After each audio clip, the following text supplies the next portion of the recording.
근데 성경을 보면요, 일부 일처제가 아니고 일부 다처제인이라는 경우들이 굉장히 많이 나와요. 일부 다처제인 경우가 여러 가지가 있는데 크게 이제 두 가지 경우가 있는 것 같아요. 하나는 중혼입니다. 이게 실제로 결혼을 2번 이상을 하는 거죠.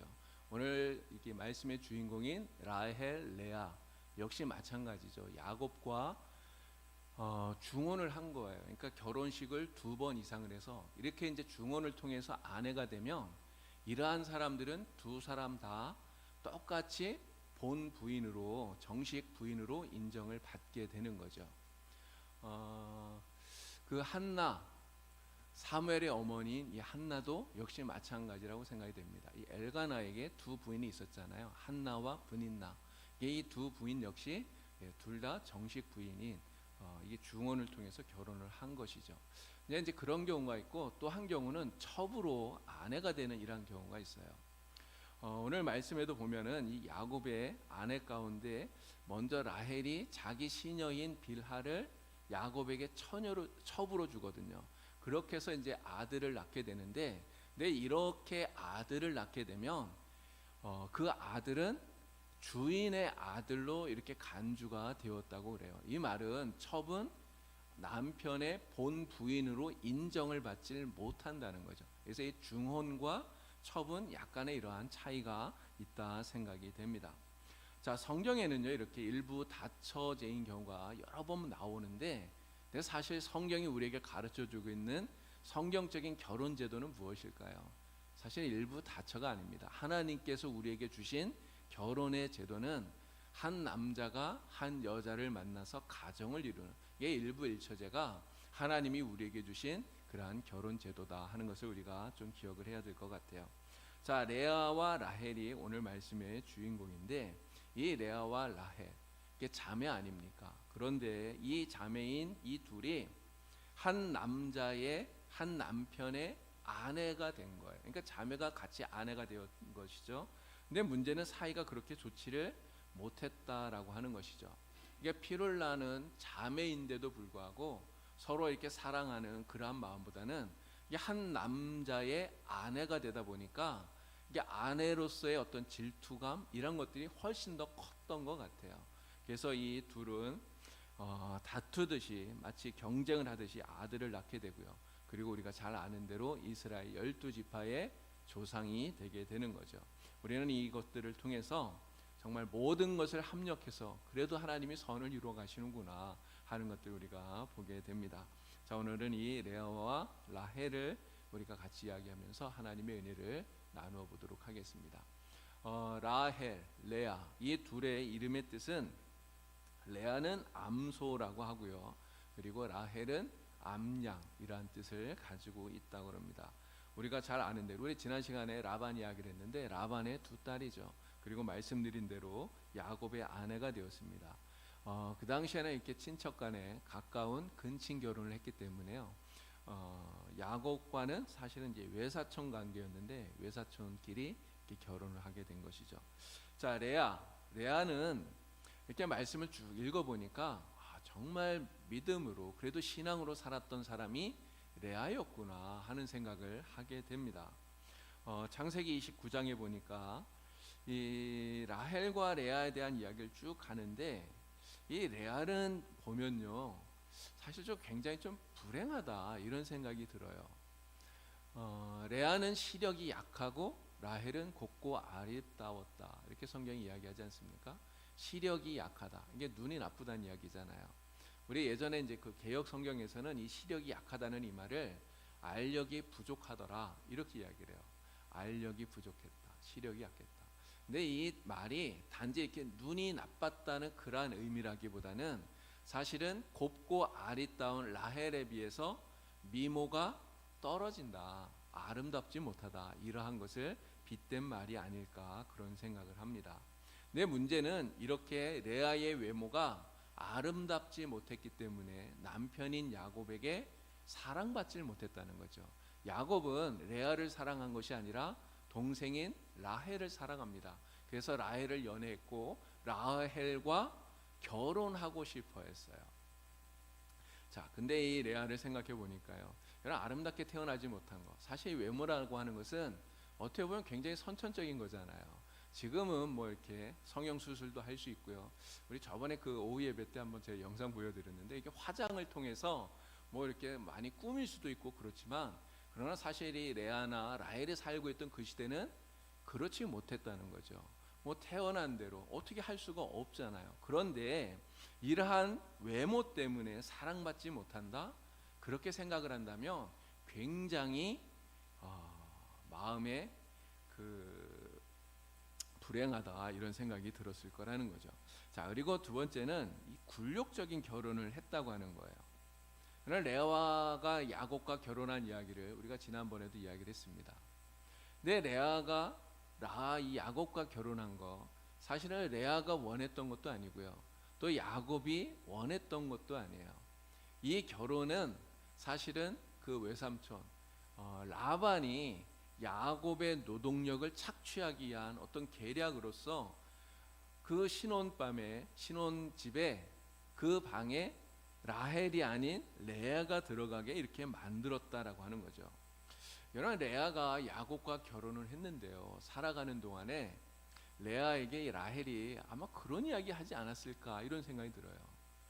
아니, 언니는 내 남편이랑 그렇게 결혼하고 싶었어? 뭐 이런 이야기들을 라헬이 레아에게 하지 않았을까 하는 거죠. 근데 만약에 레아 입장에서 동생이 그러한 이야기를 하는 걸 들었다면, 여러분, 그 마음이 얼마나 불편했겠어요. 여러분, 불편한 정도가 아니라 사실 굉장히 굴욕적인 그런 마음이 들었을 것이다 라고 하는 거죠. 레아는 남편에게 사랑을 전혀 받질 못합니다. 레아는 야곱하고 결혼을 했지만 남편의 사랑과 관심은 레아에게 있지 않았어요. 오로지 라헬만 사랑하는 게, 이게 야곱의 모습이에요. 두 사람이 사이좋게 어울리는 그런 모습을 레아가 보지 않았겠어요? 라헬과 야곱이 사이좋게 지내는 이런 모습을 볼 때 그런 레아의 마음이 어땠을까요? 정말 마음이 찢어지듯 아팠겠죠. 남편은 있는데 독수공방해야 되는 그런 처지가 바로 이 레아의 처지였다고 하는 것입니다. 참으로 비참했을 것이다, 이런 생각이 들어요. 그럼 결혼하면 깨가 쏟아진다 그러잖아요. 근데 이 레아는 결혼한 그날부터 한 번도 그런 것을 경험을 해보지 못했을 거예요. 결혼한 것 때문에 내가 행복하다, 결혼해서 내가 참으로 좋다, 이러한 느낌을 전혀 받지 못했을 거라는 거죠. 결혼한 그 날부터 시작해서 이 레아는 괴로움의 연속이었을 겁니다. 자기를 그렇게 결혼을 시켰던 아버지 라반에 대한 원망, 또 자기를 사랑해주지 않는 남편 야곱에 대한 원망, 이런 것들이 레아의 마음속에 굉장히 가득했을 것이다, 이런 생각이 들어요. 여러분, 이렇게 고통스러운 시간들, 결혼하자마자 시작된 이러한 고통을 레아는 도대체 어떻게 이겨낼 수 있었을까, 이런 그런 생각을 한번 해볼 수 있죠. 어떻게 레아는 그것을 이길 수 있었을까? 이것을 이길 수 있는 힘이 바로 신앙의 힘이었다는 거죠. 레아는 외로울 때, 정말 힘들 때, 괴로울 때, 그럴 때 하나님을 바라보고 하나님을 의지하는 이러한 신앙을 가지고 있었다는 거예요. 여러분, 레아가 이러한 믿음, 이러한 신앙 가졌다는 걸 어떻게 우리가 알 수 있습니까? 레아가 아들을 낳는데 6명의 아들을 낳잖아요. 근데 4명의 아들을 낳고, 그리고 그가 하나님께 드리는 신앙의 고백들이 성경에 나와요. 우리가 나중에 이따가 다시 한 번 더 그 말씀을 드릴 텐데, 그 신앙의 고백들을 보면 레아가 얼마나 하나님에 대한 간절한 믿음, 신앙, 이러한 것들을 가지고 있었는가를 우리가 잘 알 수 있다고 하는 것이죠. 여러분, 우리가 살면서 우리도 그러한 때가 참 많지 않습니까? 때로는 세상에서 나 혼자 있는 것처럼 느껴질 때가 있어요. 많은 사람들이 있지만, 주변에 사람들이 많지만 마치 버림받은 것처럼 느껴질 때가 우리도 있다는 거죠. 사람들이 다 내 편이 아닌 것 같고, 나를 사랑해주는 사람은 하나도 없는 것 같고, 정말 세상에 나밖에 없는 것 같은 이런 때가 있습니다. 여러분, 그러한 순간이 우리에게 오면 정말 외롭고 힘들지 않겠습니까? 그런데 그 순간을 우리가 이길 수 있는 힘, 그 힘을 어디에서 얻을 수 있느냐? 바로 하나님이 그 힘을 우리에게 주신다는 거죠. 레아는 하나님을 바라보고 하나님 의지하고 그러한 것들을 이길 수 있는 힘을 얻었다는 거예요. 오늘 우리가 레아를 통해서 배우는 것이 바로 그런 것입니다. 어려울 때, 힘들 때 오직 하나님을 바라봄으로써 하나님이 주시는 그런 힘을 얻고 그 힘으로 정말 어려움을 이겨내는, 외로움을 이겨내고 극복하는 그런 사람이 다 되어야 된다는 거죠. 자, 라헬 이야기를 잠깐 또 해보도록 하겠습니다. 라헬은 정말 질투심이 많았던 여인이었다, 이렇게 말할 수 있을 것 같아요. 외모는 굉장히 아름답지 않았습니까? 라헬을 처음 본 야곱이 한눈에 반했어요. 그래서 그에게 마음을 완전히 빼앗겨 버려서 결혼하고 싶은데 지참금이 하나도 없잖아요. 지금은 뭐 지참금 주고 결혼하지 않지만 야곱이 살았던 그 시대에 남자들이 여인과 결혼하기 위해서는 그 신부 집에 지참금을 주어야 됐다고 합니다. 근데 야곱은 아무것도 없잖아요. 그래서 그 지참금 대신 라헬을 위해서 내가 7년 동안 무료로 봉사하겠다, 이렇게 이야기를 하게 되었던 거죠. 7년 동안 봉사하면서 그렇게 결혼하고 싶을 정도로 라헬을 야곱은 끔찍히 사랑했다고 하는 거예요. 근데 그럴 만큼 이 라헬이 아름다운 여인이었다는 거죠. 그런데 문제는 외모는 이렇게 아름다운데 마음은 그 외모만큼 아름답지를 못했던 것 같아요. 창세기 30장 1절 2절 말씀을 보니까 참 재미난 이야기가 나옵니다. 라헬이 아들을 못 낳아요. 언니는 아들을 낳는데 자기는 자식을 못 낳아요. 그런데 그렇게 되니까 마음속에 언니에 대한 시기심이 생기는 거죠. 그 시기심 때문에 야곱에게 뭐라고 말합니까? 내게 자식을 낳게 해라. 그렇지 않으면 내 죽어버리겠다, 나 죽겠다, 이렇게 이야기를 해요. 여러분, 지금 자식을 못 낳는 그 이유가 누구에게 있나요? 야곱 때문에 자식을 못 낳는 게 아니에요. 야곱은 이미 레아에게 4명인가 자식을 낳았단 말이죠. 그러니까 야곱 때문에 자식을 못 낳는 게 아니잖아요. 그러니까 라헬에게 뭐 어떤 문제가 있는지 잘 모르지만, 그러나 성경대로 하면 하나님이 태를 막아서 지금 자녀를 못 낳는 건데, 야곱에게 마치 야곱에게 문제가 있어서 그런 것처럼 나한테 빨리 자식 낳게 해라, 아들 낳게 해라, 안 그럼 나 죽어버리겠다, 막 이렇게 억지를 부리는 거죠. 여러분, 그러니까 야곱이 어떻게 합니까? 야곱이 라헬에게 성을 냈다, 화를 냈다고 성경이 이야기를 해요. 여러분, 야곱은 진짜 순정파인 것 같아요. 야곱이 라헬과 결혼할 때 보니까 성경에 7년을 일을 하는데 7년을 수일처럼 여겼다, 이렇게 말하지 않습니까? 얼마나 사랑을 했으면 그 7년 동안 라헬을 위해서 일하면서 그 7년의 그 시간이 정말 며칠처럼 여겨질 정도로 그렇게 느껴졌겠어요. 그럴 정도로 라헬을 끔찍히 사랑하는데, 그렇게 사랑하는 그 라헬에게 야곱이 화를 내요. 뭐라고 말합니까? 아니, 하나님이 임신하지 못하게 하는데 왜 나한테 화를 내냐, 내가 하나님이냐. 야곱이 그렇게 이야기를 하는 것이죠. 야곱이 이렇게 라헬에게 화를 낼 정도였다면 라헬이 얼마나 그 질투심을 가지고 정말 그 시기심이 얼마나 심했을까 하는 것들을 우리가 생각해 볼 수 있는 것이죠. 자, 라헬은 이러한 강한 질투심 때문에 결국 어떻게 합니까? 자기 시녀인 빌하를 자기 남편에게 첩으로 주는 거예요. 그래서 두 아들을 낳게 됩니다. 단과 납달리라고 하는 아들을 낳아요. 그래서 두 아들을 낳아서 자기의 아들로 그 두 아들을 간주하는 것이죠. 자, 하나님께서는 이러한 라헬을 그래도 불쌍히 여기셔서 이제 그에게 아들을 주시는데, 그렇게 낳은 아들이 바로 요셉이죠. 요셉을 낳게 됩니다. 그런 당시에 여인이 자녀를 낳지 못한다라고 하는 것은 이게 여인에게 있어서 최대의 수치였다고 하는 거죠. 심지어 자녀를 낳지 못하면 하나님께 저주를 받았다, 이렇게까지 생각을 했다는 거예요. 그런데 하나님이 라헬에게 그 태를 열어주셔서 아들을 낳게 하셨다는 것은 바로 라헬이 하나님의 구원을 받은 것과 마찬가지다, 이렇게 생각을 할 수 있는 거죠. 그래서 이 라헬이 요셉을 낳고 난 다음에 뭐라고 말합니까? 하나님께서 나의 부끄러움을 씻어주셨다, 이렇게 고백을 하게 되는 것이죠. 라헬은 남편의 사랑을 완전히 독차지했어요.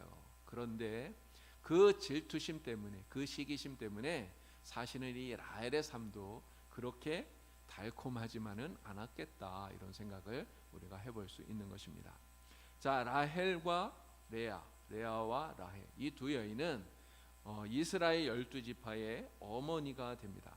창세기 30장을 보면 이 두 여인이 자녀를 낳는 이야기가 쭉 나와요. 근데 이 자녀 낳는 이야기가 마치 무슨 아들 낳기 경쟁을 하는 것 같아요. 서로 아들을 낳지 못해서 안달이 난 것처럼 막 이렇게 아들 낳기 경쟁을 하듯이 막 그렇게 아들을 낳습니다. 근데 이렇게 경쟁처럼 아들을 낳게 된 데에는 바로 라헬의 이 질투심이 크게 한몫을 하고 있다고 하는 것이죠.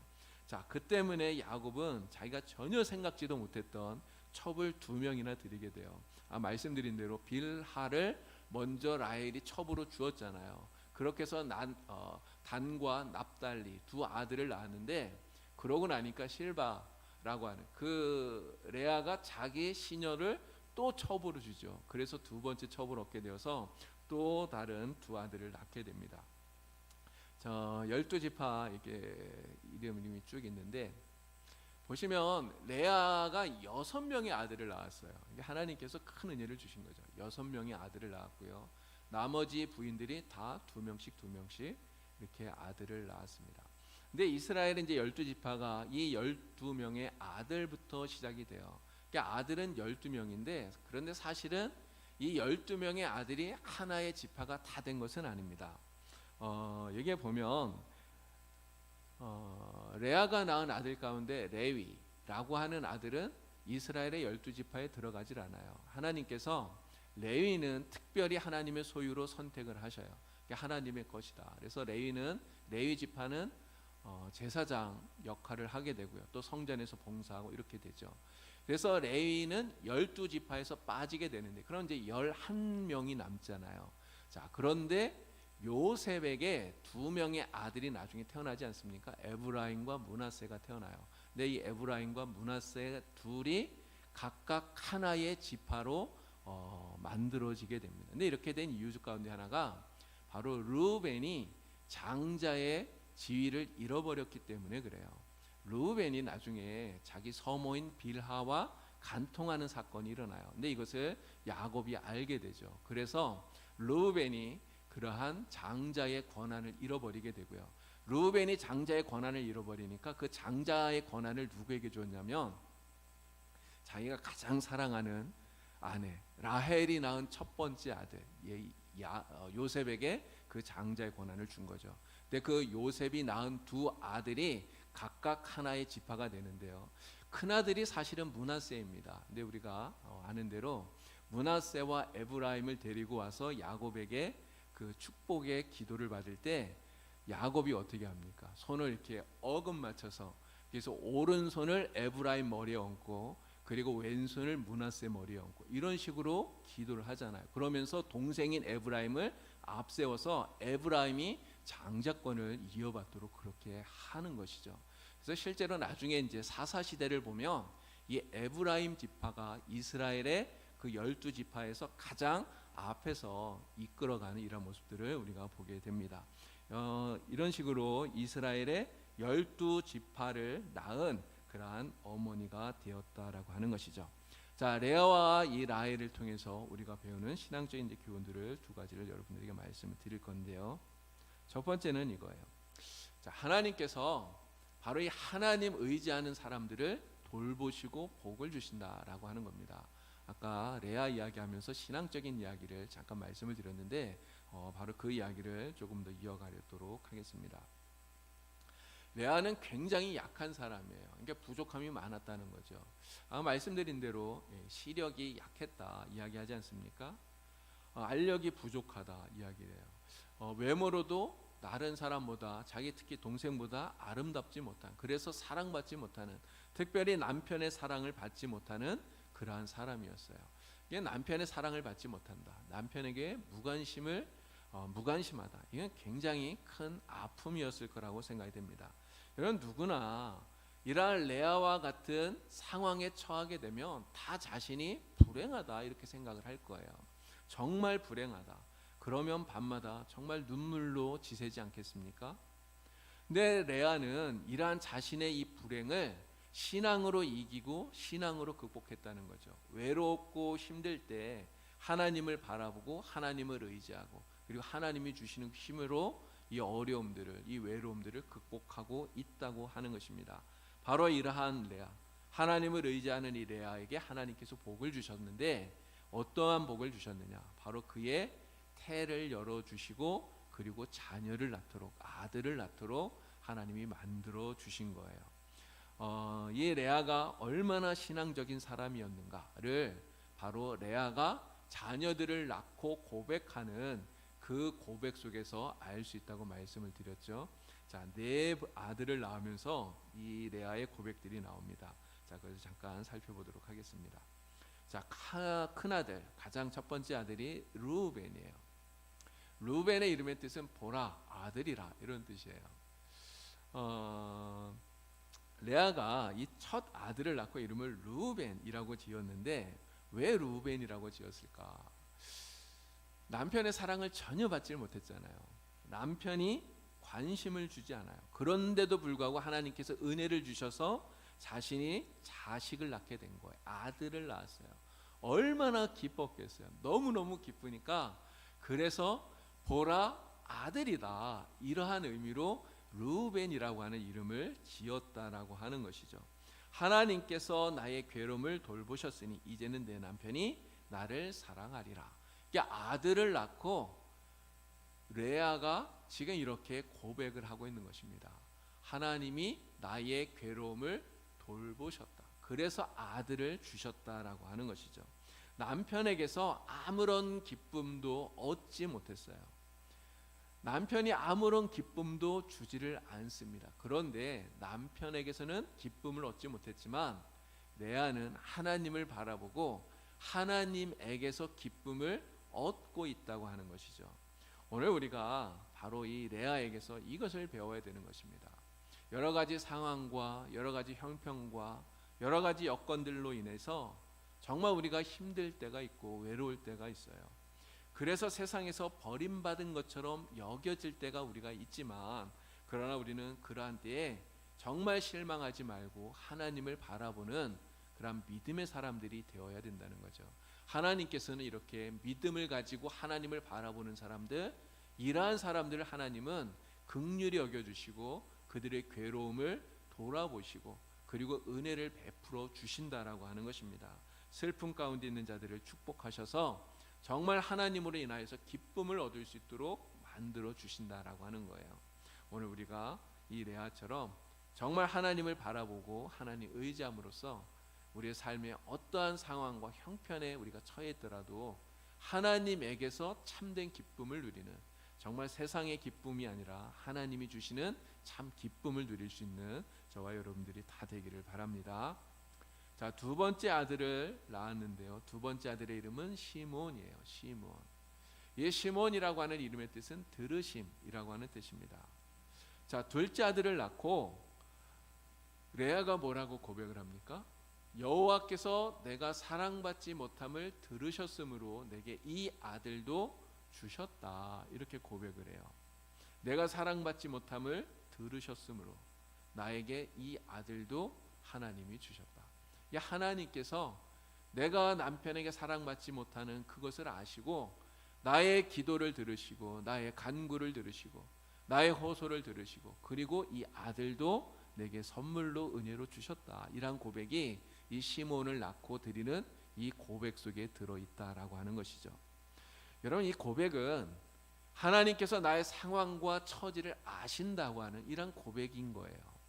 내가 처해 있는 상황과 내가 처해 있는 어려움들을 하나님이 다 아시고 내가 하나님 앞에 기도할 때 하나님 나의 기도를 들으시고 응답하신다. 이러한 믿음의 고백이 바로 이 레아의 고백이라고 하는 것이죠.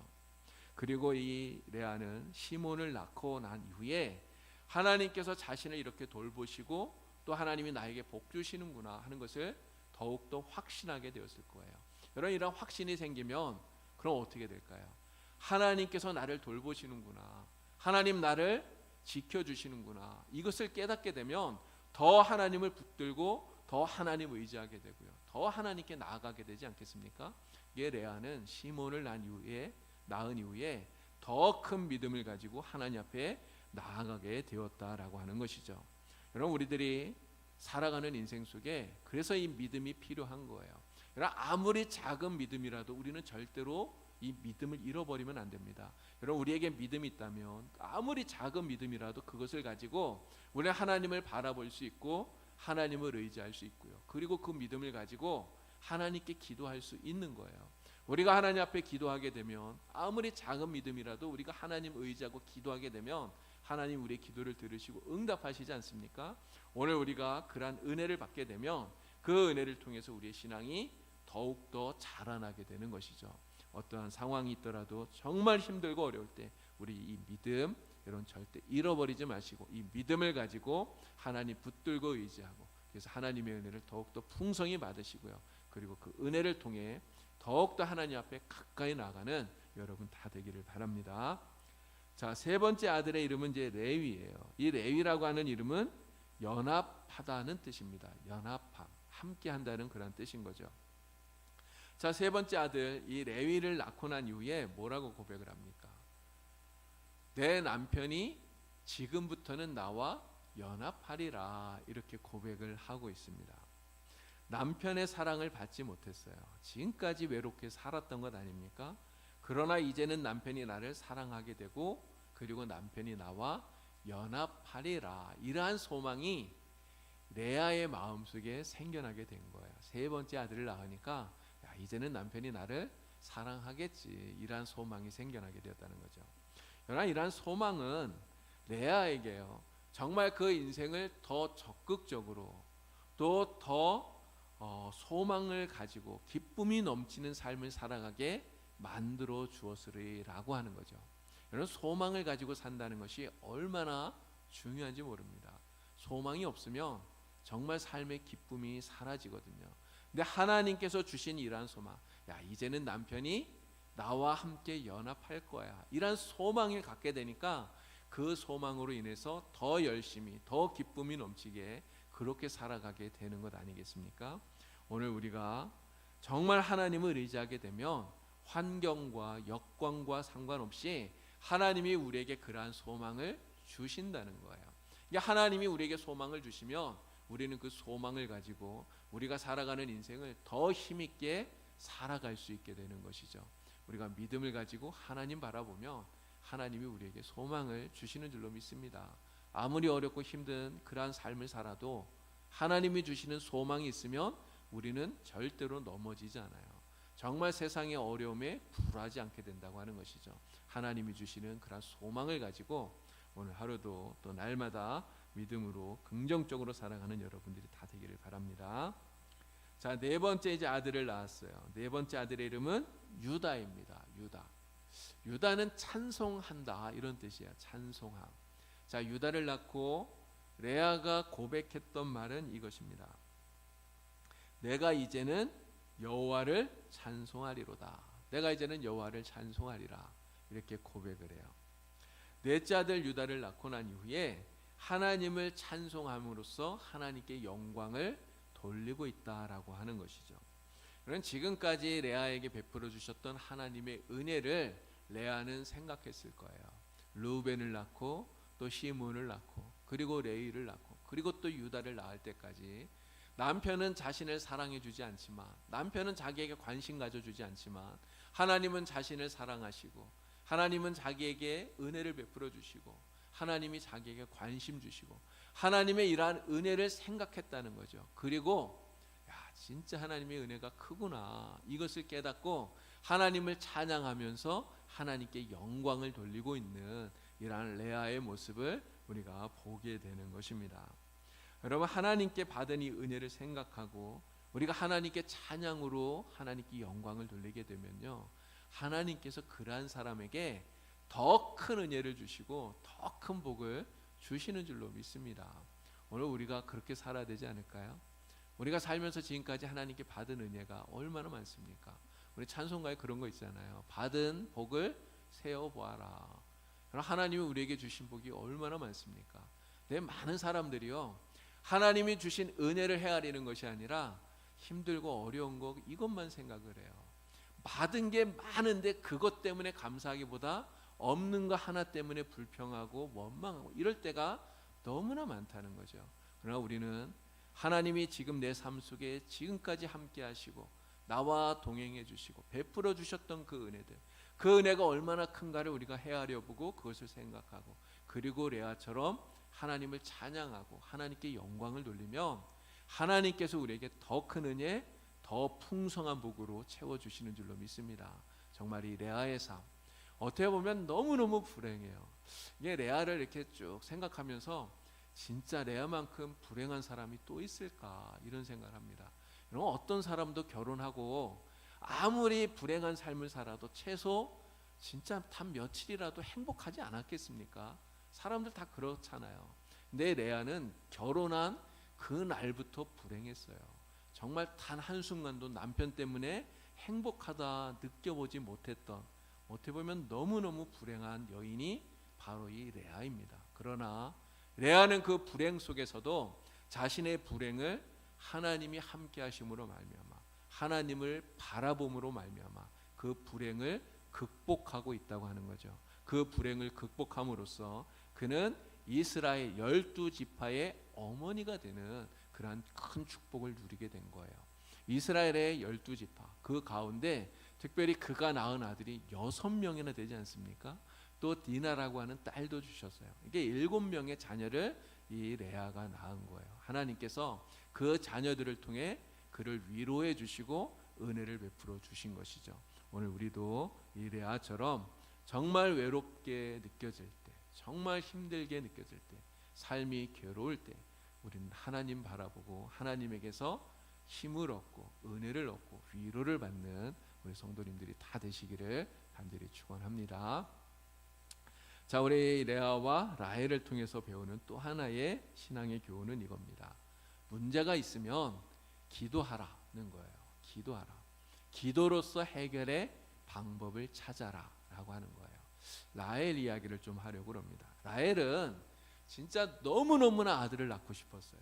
여러분 사랑하는 남편의 대를 잇는다는 것이 그 당시 얼마나 중요한 거였겠습니까? 물론 지금도 마찬가지지만 그 당시는 더욱이나 그랬다는 거죠. 그런데 그토록 사랑하는 그 남편, 정말 남편의 사랑을 독차지하고 있으면서도 아들을 못 낳아요. 자녀를 전혀 낳지를 못해요. 그런데 사랑도 받지 못하는 언니는 아들을 쑥쑥 잘 낳는 거예요. 여러분 이걸 보면서 라헬의 마음이 얼마나 조급했겠어요. 얼마나 마음이 답답했겠습니까? 그래서 남편에게 막 투정도 부리고 막 이렇게 되는 것이죠. 자, 그런데 성경을 보니까요, 이 라헬처럼 아들을 낳지 못해서 애간장을 조리는 여인들이 많이 나옵니다. 근데 이러한 문제, 여인으로서 아들을 낳지 못하는 이 심각한 문제에 봉착했을 때 그 문제를 풀어가는 그 방법을 보면 두 가지 모습이 보인다는 거예요. 하나는 어떻게 해서든지 자기의 힘으로 자기의 노력으로 그 문제를 해결하려고 하는 사람들이 있다는 거예요. 그러한 사람 가운데 하나가 바로 아브라함의 아내인 사라입니다. 사라. 하나님께서 아브라함과 사라에게 아들을 주신다고 약속하셨어요.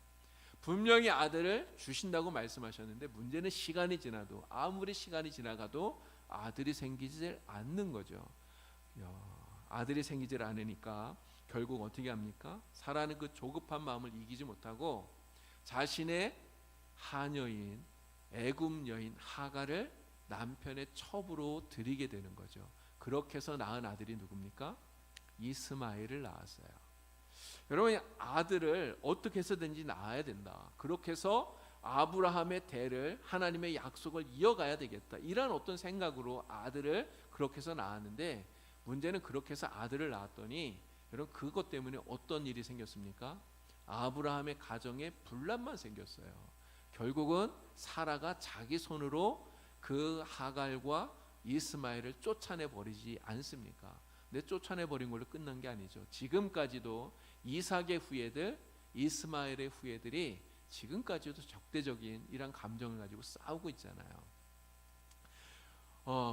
야곱의 아내인 라헬 역시 마찬가지예요. 라헬은 자기가 자식을 낳지 못하니까 너무너무 조바심에 질투심에 견디지를 못해요. 그래서 우리 아까 말씀드린 것처럼 남편에게 나 아들 낳게 안 해주면 나 죽어버리겠다고 막 이렇게까지 억지를 부리다가 남편에게 책망을 듣기도 하고 그렇게 됩니다. 자, 그럴 때 이 라헬이 택한 방법이 무엇이냐? 사라와 똑같은 방법을 택한 거예요. 그래서 자기 시녀인 빌하를 남편의 첩으로 준 거죠. 그렇게 해서 단과 납달리라고 하는 아들을 얻게 된 거예요. 근데 이런 생각을 해봤습니다. 여러분, 그 부인들이 자기 남편이 어디 가서 첩을 얻어 갖고 왔다, 여러분 그 부인이 좋아할까요? 세상에 좋아할 부인이 어디 있습니까? 정말 막 열받겠죠. 막 화가 나지 않겠어요? 그런데 이 라헬은 아까 말씀드린 사라도 마찬가지고요. 자기들이 나서서 직접 자기 시녀를 남편의 첩으로 줬단 말이에요. 그럼 왜 그렇게까지 할까? 그 정도로 아들을 낳아야 된다고 하는 그 마음이 컸던 거예요. 아들을 낳지 못하는 것 때문에 조바심이 생기고 또 질투심이 생기고, 그래서 그것을 해결하기 위해서 이러한 인간적인 방법을 사용하고 있다고 하는 것이죠. 그러나 우리가 분명히 알아야 되는 것은 이러한 인간적인 방법은 근본적인 문제를 해결하는 방법이 되지를 못한다라고 하는 거예요. 결코 하나님이 기뻐하는 방법이 아니라는 거죠. 자, 그러면 문제를 해결하는 또 다른 방법이 무엇이냐? 바로 하나님께 기도함으로써 해결하는 사람들이 있다는 것입니다. 하나님께 기도함으로써 아들을 낳지 못하는 이 문제를 해결했던 사람이 바로 리브가예요. 이삭의 아내인 리브가. 이삭이 그렇게 했던 것이죠. 이삭이 40세에 결혼을 합니다. 40살에. 그런데 60에 이 아들을 낳았어요. 쌍둥이 아들을 낳았죠. 그리고 60에 아들을 낳았으니까 20년 동안 자식이 없었던 거예요. 결혼을 하고 20년 동안 자식이 생기질 않은 거예요. 그럼 얼마나 애간장이 탔을까요? 그런데 이삭은 독자잖아요. 아브라함의 외아들입니다. 독자예요. 여러분, 독자와 결혼한 여인의 그 마음이 어땠을까? 제가 생각해 봤거든요. 남편이 독자예요. 아들을 낳아서 대를 이어야 돼요. 그럼 얼마나 조바심이 났을까, 리브가가. 이런 생각이 듭니다. 그런데 20년 동안 자식이 생기질 않는 거예요. 여러분, 이럴 때 이삭과 리브가가 어떠한 방법을 택했느냐? 사라나 라헬처럼 인간적인 방법을 택하지 않는다는 거죠. 그들은 어떻게 합니까? 하나님께 간구하는 거예요. 창세기 25장 21절을 보면 그 말씀이 나옵니다. 이삭과 리브가가 하나님께 간구했더니 하나님이 그 간구를 들으시고 리브가가 임신하게 하셨다는 거예요. 그래서 쌍둥이 아들을 낳게 되는 것이죠. 자, 사무엘의 어머니인 한나 역시 마찬가지입니다. 한나, 엘가나의 첫 번째 부인이에요. 두 번째 부인인 브닌나는 자녀를 낳는데, 아들을 낳았는데 한나는 자식을 낳지 못해요. 그런데 이 한나와 브닌나의 관계가 라헬과 레아랑 굉장히 비슷하다, 이런 생각이 듭니다. 한나 역시 남편인 엘가나의 사랑을 독차지해요. 엘가나가 한나를 정말 사랑합니다. 그런데 문제는 사랑은 독차지하는데 자식은 못 낳아요. 그러니까 브닌나가 얼마나 열이 받았겠어요. 그래서 한나를 막 이렇게 멸시하고 또 괴로움을 주는 겁니다. 모욕을 주고 수치감을 주고, 아들도 못 낳는 여자 막 이러면서 막 그렇게 이야기하지 않았겠어요? 정말 이 한나가 죽고 싶은 그런 마음이 생기지 않았겠습니까? 그런데 그럴 때 이 한나가 어떻게 했느냐? 바로 하나님 앞에 나가서 울면서 기도했다는 거죠. 그렇게 기도했을 때 하나님께서 이 한나의 기도를 들으시고, 그리고 사무엘이라고 하는 그러한 아들을 하나님이 주신 거예요. 여러분, 우리가 문제가 생겼을 때 그 문제를 어떻게 풀어가야 될 것인가? 우리가 이 라헬과 레아 또 이러한 사람들을 보면서 우리가 깊이 생각하게 되는 것입니다. 문제는 우리에게도 생겨나잖아요. 어려움은 우리에게도 늘 있는 것입니다. 근데 그 문제가 생겼을 때 많은 사람들이 인간적인 방법으로, 정말 나의 노력으로 내가 어떻게 해서든지 그 문제를 풀어보려고 그렇게 노력을 해요. 물론 문제가 풀릴 수 있습니다. 그러나 우리는 인간적인 노력을 기울이기 전에 먼저 하나님 앞에 나가서 기도로서 그 문제를 해결하려고 하는 이러한 신앙적인 자세를 가져야 된다고 하는 것이죠. 여러분, 히스기야가 어떻게 했는지 잘 아시지 않습니까? 아수르가 쳐들어왔을 때 예루살렘이 완전히 멸망당할 그런 위기에 처했어요.